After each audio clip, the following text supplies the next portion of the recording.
오늘 본문은 전체적으로 아버지가 곧 아비가 아들에게 권하는 그런 말씀을 담고 있습니다. 오늘 12절의 말씀에 보면 훈계에 작심하여 지식의 말씀에 귀를 기울이는데 이러한 훈계 또 지식의 말씀이 가정에서 전수되어야 될 것을 말하고 있습니다. 아이를 훈계하지 아니하려고 하지 말라. 채찍으로 때려도 죽지 않는다. 물론 죽지 않을 만큼 때리라는 말이 아니라 죽는 것보다 낫다 이 말이에요. 아이가 죽음의 길로 가더라도 그냥 내버려 두지 말라.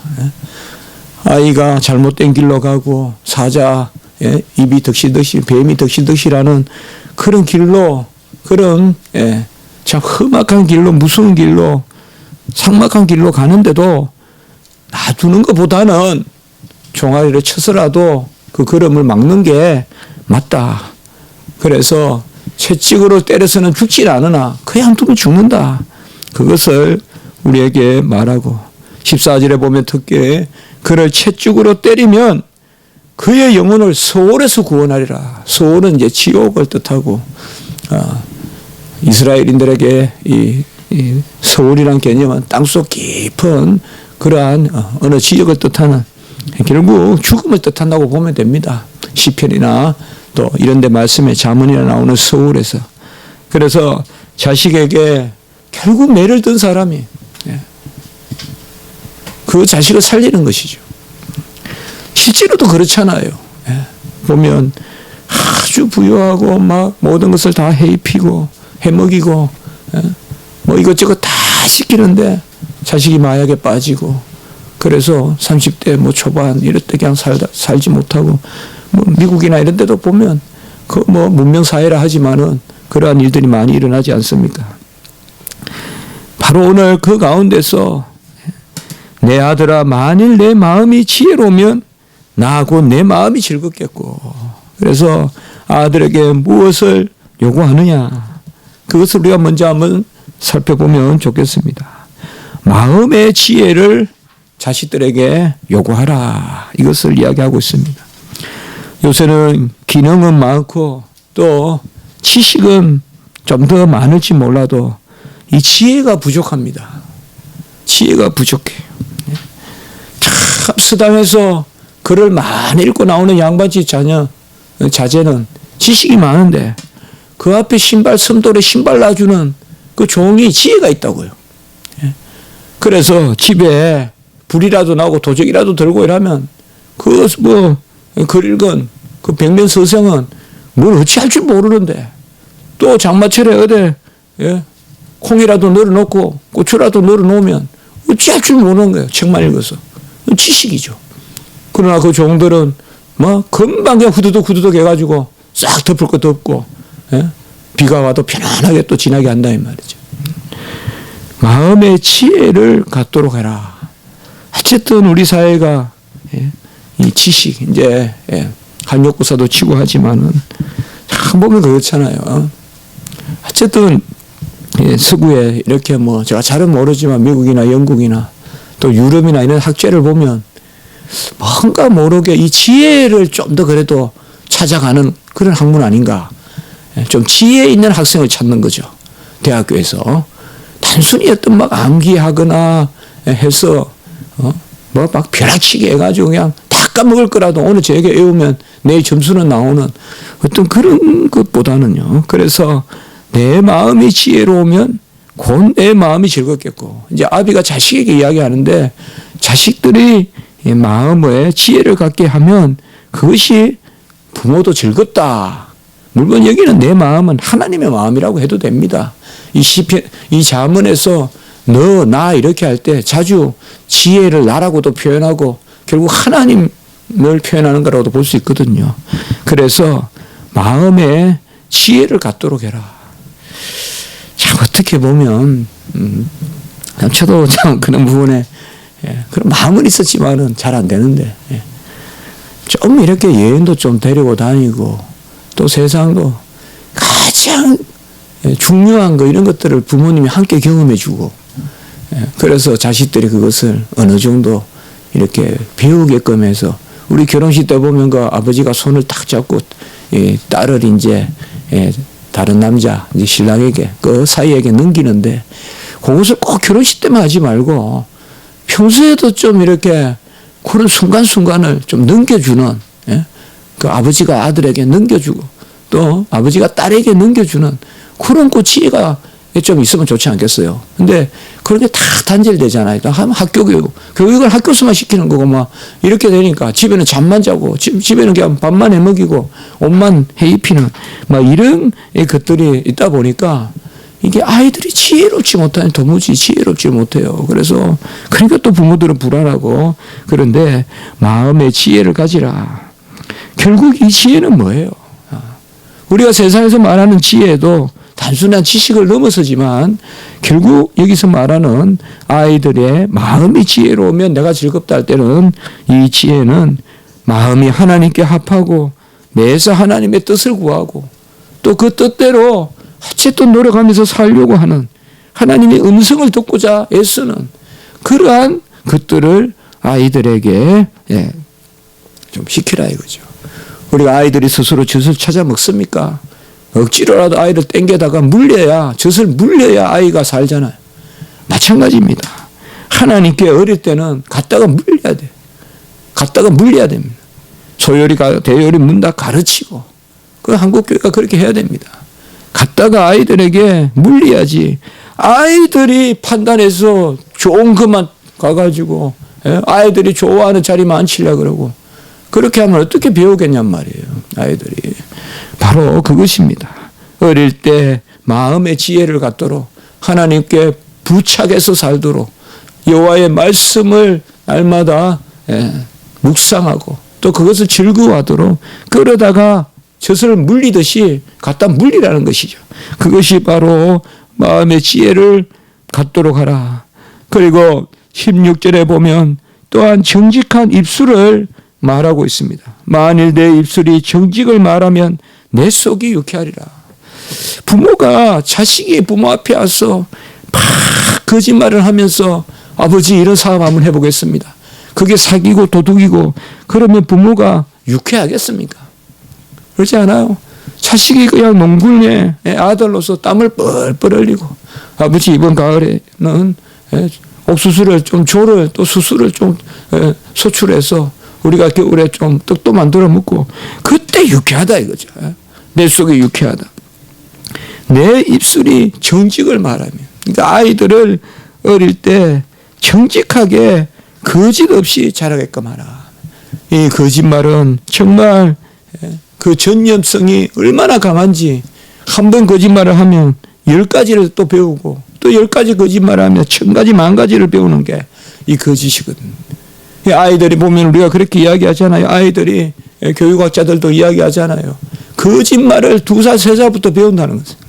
거짓말. 거짓말을 배우는 것이 뭐냐 하면 정도대로 하는 것보다 조금 빗나가게 했을 때 부모들이 오히려 그걸 인정해주고 나에게 좀 남는 게 있고 이런 이제 상황 속으로 자꾸 들어간다는 거예요. 어릴 때부터. 그냥 올곧고 정직하면 그냥 무시당하고 뭔가 좀 이렇게 할 때 더 주목도 받고 또 더 인정도 해주고 말이죠. 그러니까 이제 그게 어떻게 보면 그 사회의 어떠한 수준 아니겠어요.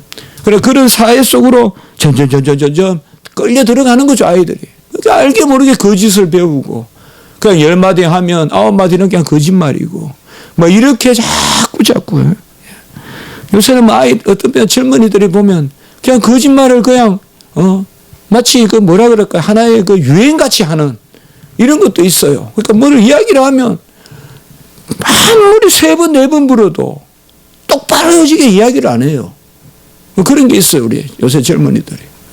저도 학생들을 의무적으로 1학년 되면 면담해야 되는데요. 무슨 질문을 던지면 계속 말이 겉돌아가요. 그게 뭔가 하면 어릴 때부터 그렇게 뱉는 거예요. 예와 아니오를 분명하게 하라고 우리 주님이 말씀하셨는데 말이 겉도는 거예요. 그거 뭔가 하면 말은 우리 정신 상태로 드러내는데 오늘 여기에 보면 정직한 입술을 가지라. 그러면 내가 유쾌하리라.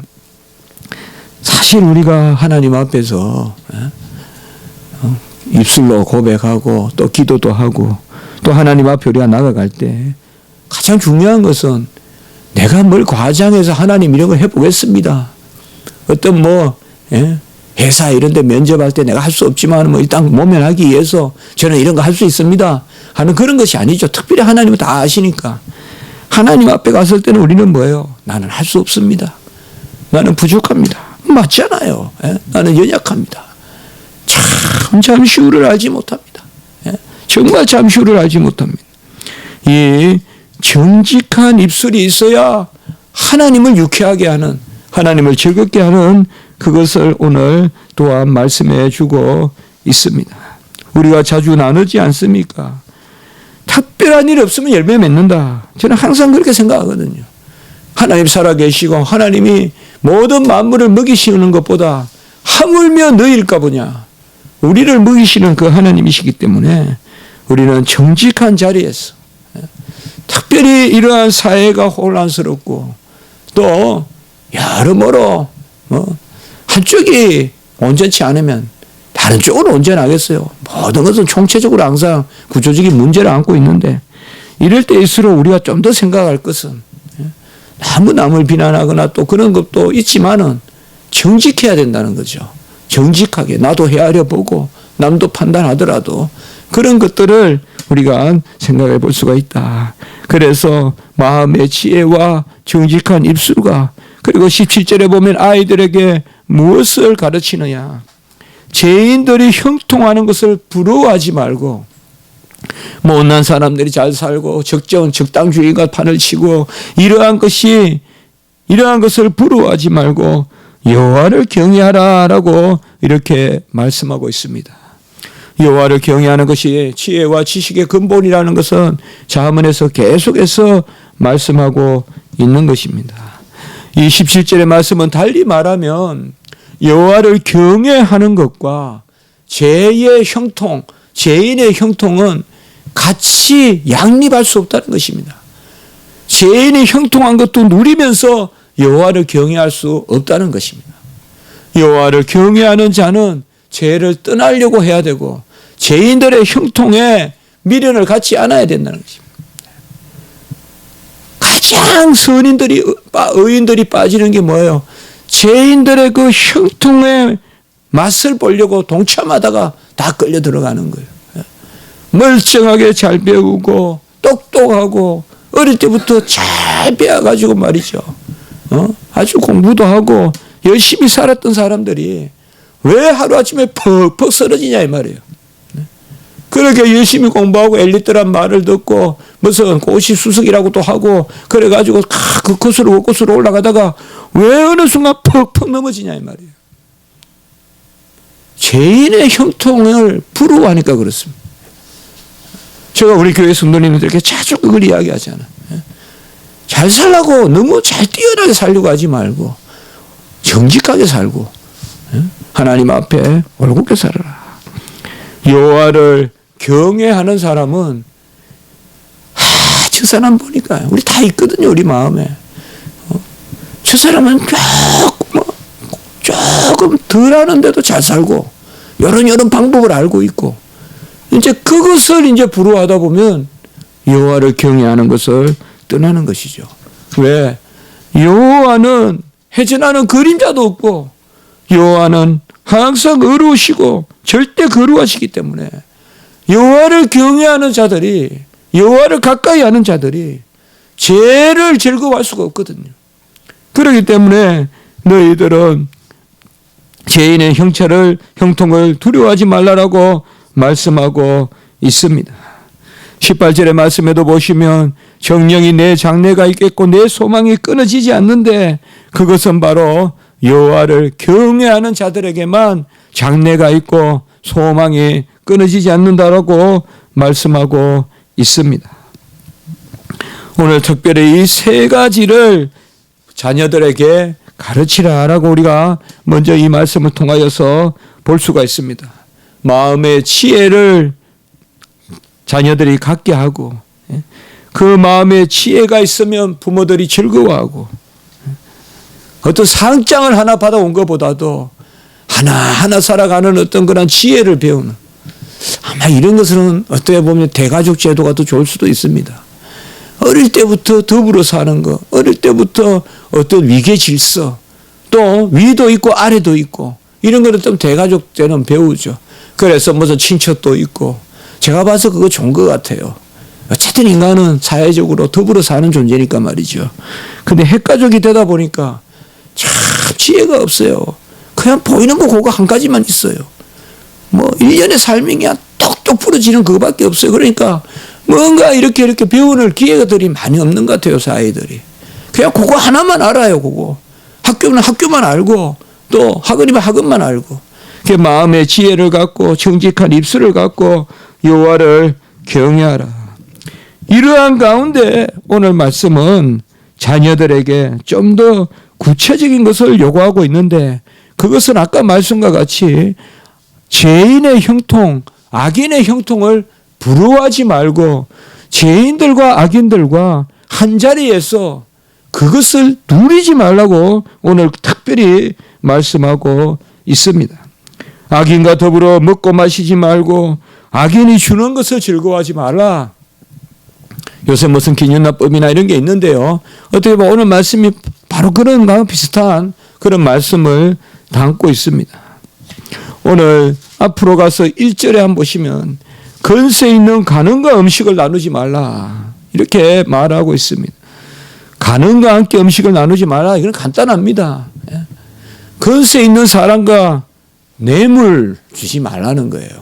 밥 한 끼 사주고 뭐 건세 있는 사람에게 그런 것 하지 말라는 것입니다. 건세 있는 간음들과 음식을 나누지 말고, 또 2절에 보면 음식을 탐하는 악한 사람들, 그러니까 뇌물 받기를 좋아하고 먹기를 좋아하고 이런 사람들과 더불어 먹는 것은 목에 칼을 두는 것이다, 또한 이렇게 말씀하고 있습니다. 우리는 아무래도 자꾸 이런 자리를 마련하려고 하거든요. 왜요? 이게 바로 세상 출세하는 것이고, 잘 먹어야 되고 잘 나눠야 되고, 그건 오늘 자문은 그걸 경고하고 있습니다. 음식을 탐하는 자예요. 수시로 불러내서 밥 먹자 하고 이런 사람들 조심하라는 거예요. 그런 사람은 내 목에 칼을 두는 것 같다, 이거예요. 내 목에 칼을 두는 것 같다. 참 조심하라는 거예요. 그 음식을 3절의 말씀에 보면 속이는 음식이다.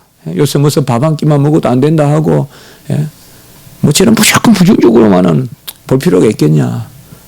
우리 사회가 오죽하면 저런 법도 만들겠냐.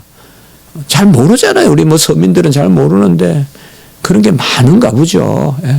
뭐 밥 한 끼에 뭐 얼마고 뭐 이런 이야기들 있잖아요. 그 음식은 속이는 음식이다. 막 먹을 때만 맛있다, 뭐 참 고맙다, 반갑다 하지만은 그 음식은 속이는 음식이다. 불의한 음식을 탐하지 말고 썬 반찬이라도 그저 감사하게 한 끼 한 끼 먹는 것이 좋지. 간원들과 밥 한 끼 먹어야 안 될까? 그런 말 하잖아요. 밥 한 끼 해야죠. 식사 한 끼 해야죠. 그런 것을 경고하고 있습니다. 또 계속되는 말씀 4절에 보면 부자 되기를 애쓰지 말고 사사로운 지혜를 버리라. 장깨를 부리지 말라고 또 그렇게 이야기하고 있습니다. 제가 봤을 때 장깨는 왜 생기는가 하면요, 불의한 것이 형통하다는 그것 때문에 생겨요. 장깨는 그 장깨예요. 아까도 말씀드렸지만 정직하게 해서는 안 된다는 거예요. 지금 이 사회가, 제가 미국에 가니까 그나마 미국은 우리보다 좀 낫다는 생각을 했어요. 제가 분명히 미국에서 보니까 선진국은 바로 정직한 자가 잘 사는 곳이 선진국이겠구나. 저 후진국에 뭐 이집트 뭐 저런데 저번에 누가 이야기하던데요. 국가에서 뭐 100만 원이 나오면 도로 닦으라 그러면 10,000원만 쓰고 99만 원 다 어디가고 없대요. 그러니까 도로가 조심하라 이거예요. 꼭 그렇게 이야기해요. 가다가 도로가 막 내려앉는데요. 전부 부실 시멘트 쓰고 막 이렇게 해가지고 그런 게 후진국이죠. 후진국이죠. 뭐 공사 시작부터 끝까지 막 전부 뇌물이에요. 뭐. 저 소위 밑에서부터 위에까지 전부 뇌물이에요. 청청이 다 뇌물이죠. 그러니까 100만 원 중이었지만 뭐 거짓말이겠지만 그렇게 표현을 하는 거죠. 우리는 뭐 어떤지 모르겠습니다만은 그렇지는 않겠죠. 선진국에 이제는 다 무슨 저는 잘 모르지만은 뭐 그렇게만 하겠습니까? 정직한 사람이 많죠. 그러나 여전히 부족한 감이 있잖아요. 요새 또 뉴스에 보면 정말 이건 뭐 이래가 되냐 이거 공무원의 천연성 뭐 이런 거는 또 뭐냐 또 히포크라테스 선수는 뭐냐 의료계도 또 검사들의 어떤 그런 선수는 뭐냐 가장 이 사회에서 뭐 민중의 지팡이라고 하면서 이 사회의 기준이 되면서 그런 사람들이 지금 만만치 않다는 거죠. 일련의 검사들의 모습 또 우리 그들만 탓할 수 있겠습니까? 그들도 그런데 다른 사람들은 오죽하겠냐 이 말이에요. 다른 사람들을 재판하는 사람들고 다른 사람들 수사하는 사람들이 그 정도라면 그걸 우리가 힘들어하는 거죠. 그럼 기업인들은 또 오죽하겠느냐 또 뭐는 오죽하겠느냐 자꾸 이런 생각을 하게 되는 거죠. 바로 부자 되기를 바라지 말고 사사로운 지혜를 버리라라고 말씀합니다. 5절에 보면 계속되는 말씀이죠. 그러한 재물은 하늘을 나는 독수리처럼 싹 다 날아간다라고 그렇게 말씀하고 있습니다. 오늘 이런 말씀은 우리가 어떻게 나누어서 참 설교하기 어렵습니다. 잠언의 말씀은 그러나 잠언은 쭉 그냥 내용을 하듯이 하나씩 내 삶을 조망해 보면서 그게 잠언 아니겠습니까? 우리의 삶의 지혜고 또 삶의 고급스러운 하나님이 주신 윤리고 그것이 바로 잠언인데요. 가장 실제적인 우리의 삶에 적용해야 될 말씀이 바로 잠언이죠. 쉽게 번 것은 쉽게 간다고 하잖아요. 이지금 이지고 쉽게 오는 것은 쉽게 간다 이 말이죠. 땀을 흘려서 아주 땀을 흘려서 얻은 그것이 오래 간다. 그것이 오래 간다. 우리 시골에는 뭐 마디다 그러는데 경상도에서 그런 게 마디죠. 오래 가죠. 오래 갑니다.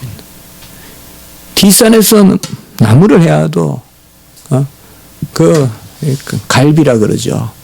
뒷산에서 그 낙엽을 끌고다가 옛날에는 그걸 이제 아궁이에 또 불을 지피고 이런 데 썼잖아요. 그것도 정성껏 끌은 것이, 그러니까 그것도 다 경험이 있어요. 막 아무것도 못하는 사람 뒷산에 가면 막 끌고 온다고 되는 게 아니거든요. 어른들이 가서 설설 이렇게 끌고도 그런 것들이 참 마디죠. 저는 그렇게 생각해요. 하나님이 주신 것이 마디다. 하나님이 주신 것이 마디다. 특별히 주의 종들은 교회에서 그 사례비가 아주 적더라도 그게 마디다. 유학 때도 보면 참 제가 IMF 때 유학 갔지 않습니까? 형편이 그렇게 좋지 않았죠. 처음에는 페인트 칠도 해보고 참 힘들더라고요. 미국에는 페인트 칠하면 문을 다 잠그고 나가요. 그냥 맡기만 놓고. 그러면 종일 그 바깥에서 그냥 물도 안 줘요. 물도. 물 떠가고 했는데 정말 힘들어요. 미국 지금 보통 2층 3층 내는데 이제 그게 바깥에 페인트 칠하고 있는데 그렇게 하면 참 이렇게 힘들죠. 그러자 하나님 앞에 그때부터 기도했죠. 하나님 정말 이 일하니까 1시간을 벌어서 2시간은 살아야지 그게 계산이 되는데 1시간 벌어서 2시간 살아야 1시간은 그냥 그렇게 넘기고 1시간 또 공부하고 이렇게 되는데 1시간 벌어도 계산해 보니까 반 시간밖에 못 사는 거예요. 미국에서. 이런 계산으로는 이거는 미국에 와가지고 자꾸 연기만 시간만 더 쓰는 거지. 내가 이렇게 공부하는 건 아니다. 물론 그때 아직 학교 들어가진 않았지만 그런 계산이 저한테 나오더라고요. 그때 또 IMF지. 그런데 그때 정말 기도했어요. 하나님 정말 가장 단기간에 종이 몰두해서 공부할 터이니 돈 벌면서 하는 거 이건 낭비입니다. 하나님. 이거는 정말 시간 쓰는 겁니다. 이거 아무것도 아닙니다. 종이 돈 버는 기술을 배우는 게 아니지 않습니까? 페인트 기술 배워가 종이 뭐 하겠습니까? 예? 지금 이거 1시간 벌어가지고 1시간에 8,000원씩 준다. 뭐 6,000원씩 7,000원씩 준다. 그거 가지고 1시간 사는 돈은 2만 원 3만 원 드는데 어찌 그게 감당하냐 이 말이죠. 그래서 하나님 그래 하지 마시고 제가 그 대신에 공부 열심히 해서 빨리 마칠 테니까 장학금으로 되게 해 주십시오. 뭐 그때 이제 정말 그 이후로는 제가 일을 안 하게 됐어요.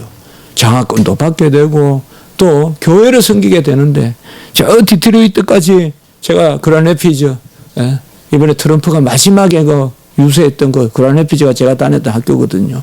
그란 레피즈가 옛날에 포드 대통령도 거기 있었고 그런 중요한 곳이에요. 미시간주에. 그래서 거기에서 이제 거의 뭐 2시간 동안 또 차를 타고 가서 교회를 2년 반 동안 섬기고 하는데 그 교회에서 그때 $1,000 주셨어요. $1,000 참 큰 돈이죠. 요새 그렇다면 한 110만 원, 120만 원 됩니까? 지금 생각하면 참 너무 고맙죠. 눈물 겹도록 고맙죠. 그걸 저에게 뭐 꼭 그렇게 주셨어요. 근데 그게 참 그 마디인 거예요. 그게 못 살아요. 그 당시에. 못 살지만은 그냥 하나님이 주신 그거는 좀 보면 같은 $1인데도 $10 같이 쓰이고 말이죠. 마음이 그래. 마음이 그런지 하여튼 그렇거든요. 우리가 이거 잘 알아야 됩니다. 돈이라는 것은 묘해서 꼬리가 길단 말이죠. 이게. 그러니까 제대로 들어온 그러한 재물이 내 거지. 이거는 섣불리가 슬금슬금 들어오는 이런 돈을 다 그냥 무슨 돈이 속된 말로 막 이런 돈도 많다 그러잖아요. 우리나라에. 그냥 주인 없는 돈이니 그러면 슬금슬금 만지다가는 그 꼬리가 길단 말이에요. 그게. 다 그거에 퍼퍼 넘어집니다. 그게. 100만 원 주고 그냥 평생 그 사람이 1,000억, 2,000억짜리 일을 할 수 있는 사람이 뇌물 1,000만 원, 2,000만 원 때문에 퍽퍽 쓰러지는 거 보면 얼마나 이 재물욕이 말이죠. 금전을 사랑하는 것, 돈을 사랑하는 것이 일만악의 근본이라고 성경에서 말해주고 있잖아요. 돈을 사랑하는 것이 일만악의 근본이다. 돈 있어도 실제로 그거 가지고 무슨 크게 쓸데도 없는 사람이 그냥 돈을 일단 끌어모으고 보려고 하는 그러한 심리들이 있다. 우리나라 기업도 그게 문제거든요. 문어발식 확장을 하잖아요. 이렇게 하면 안 되거든요.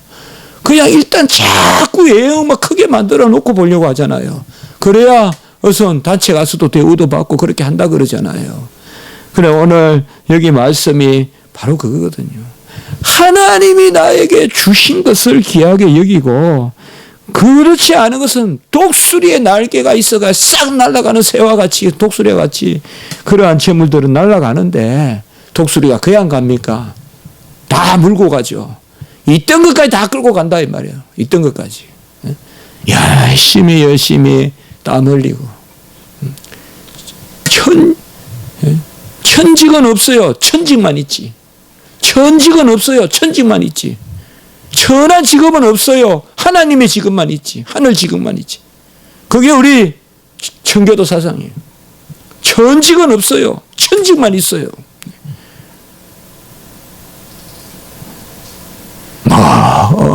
어려운 일, 힘든 일, 참 보면 딱하게 보이죠. 그래도 즐겁게 하면 돼요. 즐겁게 하면 되고, 그 하나님의 주시는 천직이다. 그 직업 소명설이잖아요. 직업에 소명이 있다 이거죠. 하나님이 주신 소명이 있다. 너무나 이 재물 때문에 교회도 퍽퍽 쓰러지는 모습들을 우리가 많이 보지 않아요. 막 까다하게 그냥 교회를 성장해서 요새 2,000교회가 무슨 매물이 나와 있니? 그런 말까지 다 들어봤거든요. 부동산에 교회가 2,000개가 나와 있다는 거예요. 그 교회 팔기 위해서.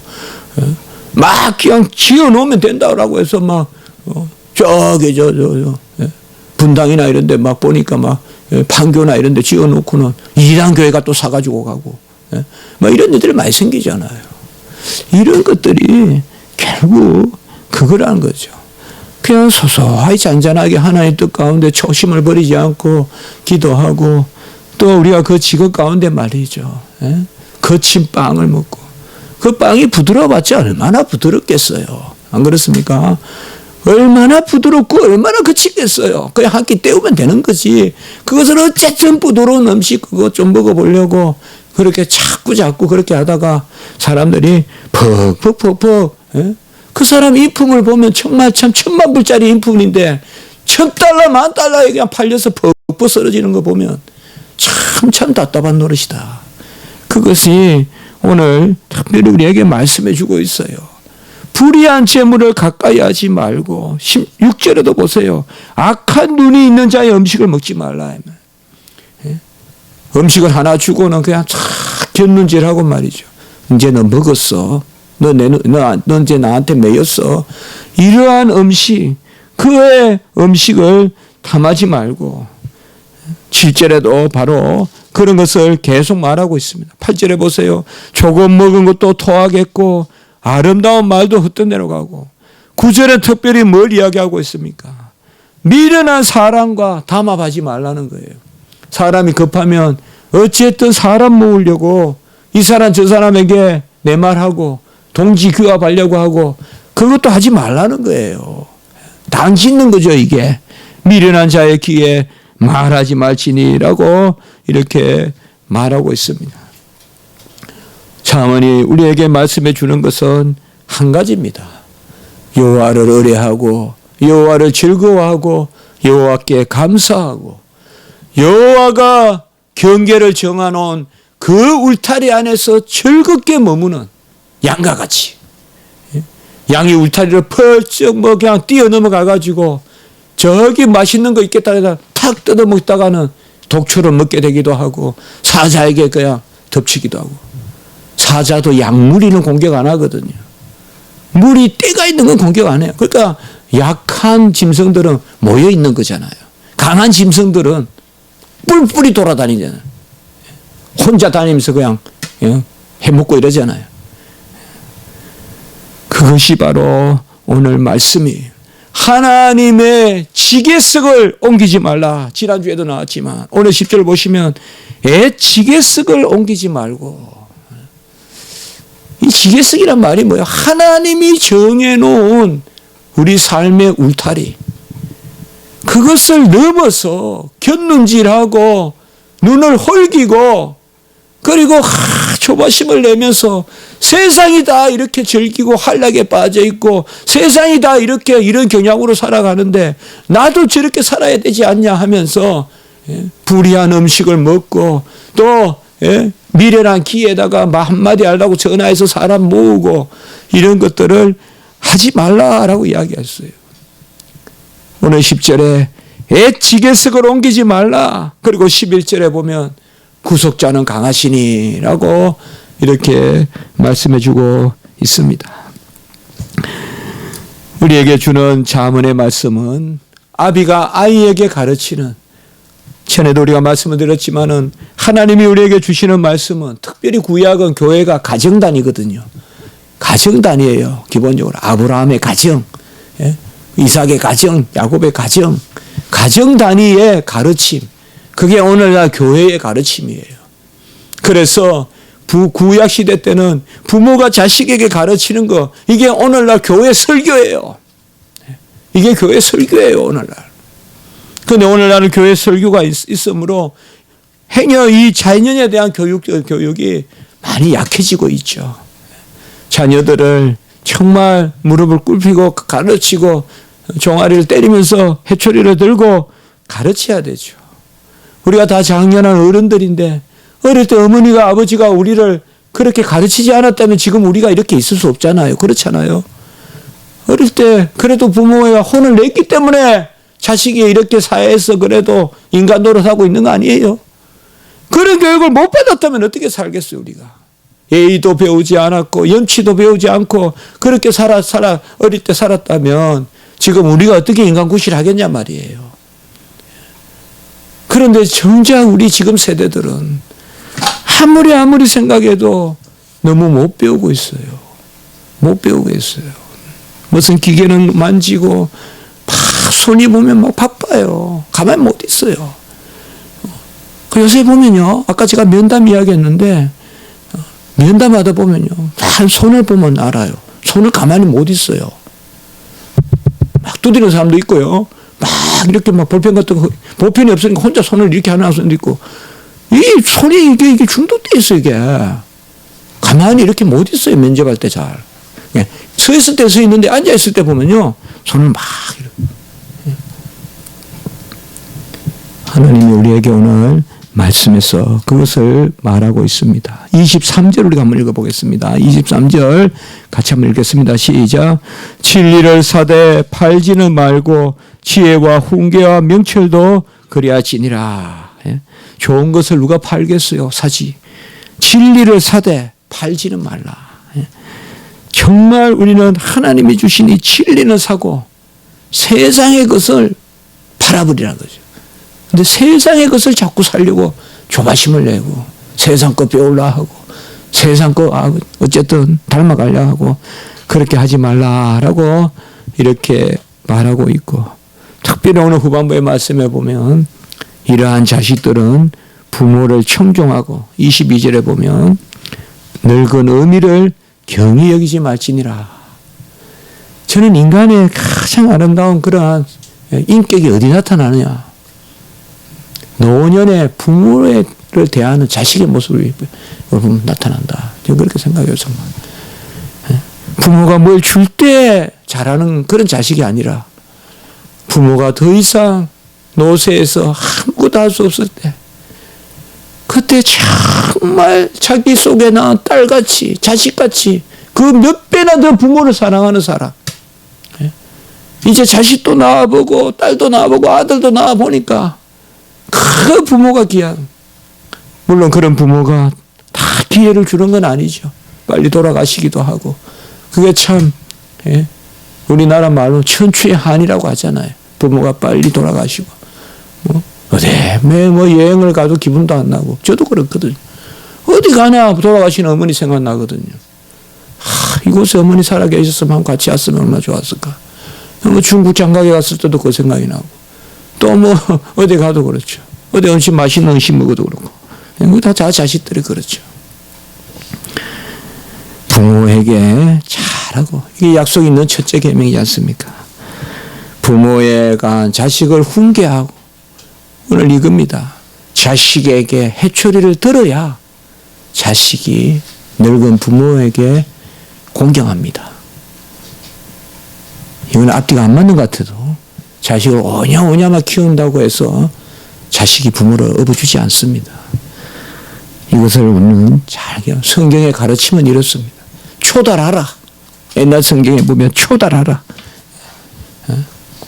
어쨌든 덜덜덜 볶으라 이 말이에요. 초달하란 말은 덜덜덜 볶으라 이게 자식들을. 그래야 자식들이 커가지고 늙은 어미들 공경하고 경히 여기지 않고 아버지께 청종하고 능력도 없고 이제 힘도 없고 그래도 자식에게 한마디 하면 예 아버지 알겠습니다. 60이 먹어도 70이 먹어도 그 위에 아버지가 이야기하면 알겠습니다. 그래 하겠습니다. 그게 인간의 인격 아니냐 이 말이에요. 짐승은 어미도 물어뜯고 자식도 죽이고 하지만 인간이 그래야 되겠냐 이 말이에요. 인간은 도리가 있고 하나님의 질서가 있는데 부모가 무능하다고 부모를 업신여기면 어디에서 그런 사람이 사회에 쓸모가 있겠어요. 기회주의고 편의주의고 안 그랬겠어요. 조금만 약하면 그냥 짓밟으려 하고 조금만 자기보다 강하면 야부하고 그렇지 않겠냔 말이에요. 부모에게 하는 거 보면 다 알 수 있다고요. 안 그렇습니까? 부모에게 하는 거 보면 다 알 수 있다. 이것이 어떤 인간의 윤리가 아니라 하나님의 질서라는 것을 오늘 우리에게 알려주고 있습니다. 한번 기도드리겠습니다.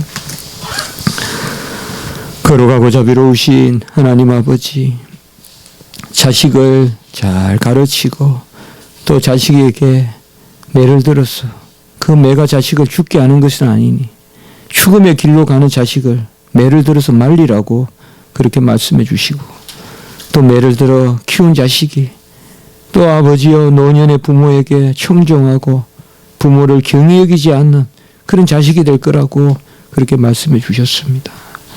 자식들이 무례하고 불효하는 것은 또 어찌 보면 부모의 탓도 되오니 하나님 아버지여, 우리가 자식들을 주의 교양과 훈계로 잘 양육하게 도와주시고 또 이 사회도 우리 주님의 가르침에 따라 그런 사회로 회복되게 하시고, 너무 현대 물질주의 또 배금주의 이런 것들이 너무 강하여서 우리 자녀들이 너무 아버지 그런 삶에, 기계적인 삶에 사로잡혀서 기술은 있으나 지혜가 없는 그러한 자녀들 되지 않게 도와주시고, 다 지혜롭고 여호와를 청종하고 여호와를 섬기는 그런 역사 있게 해 주시옵소서. 우리 교회 김은희 전도사님은 참으로 하나님이 크게 사랑하시는 주의 종인 줄 믿사오니 이번에 항암 또 2차 할 때 아버지여 저분 같은 큰 어려움 절대 없게 하시고 이번에 잘 또 치료를 받고 그 약재가 잘 아버지여 작용해서 하나님 아버지여 한 부에 그 죽은 세포들, 그 아버지 악한 독한 세포들을 죽이게 하시고 성한 세포는 전혀 건들지 않아서 부작용 없도록 주여 도와 주시옵소서. 오늘 저희들 또 이렇게 모여 여호와의 성호를 찬양하며 기도할 때 한없는 은혜를 저희들에게 나려 주시옵소서. 구주 예수 그리스도 이름으로 감사하며 기도드리옵나이다. 아멘.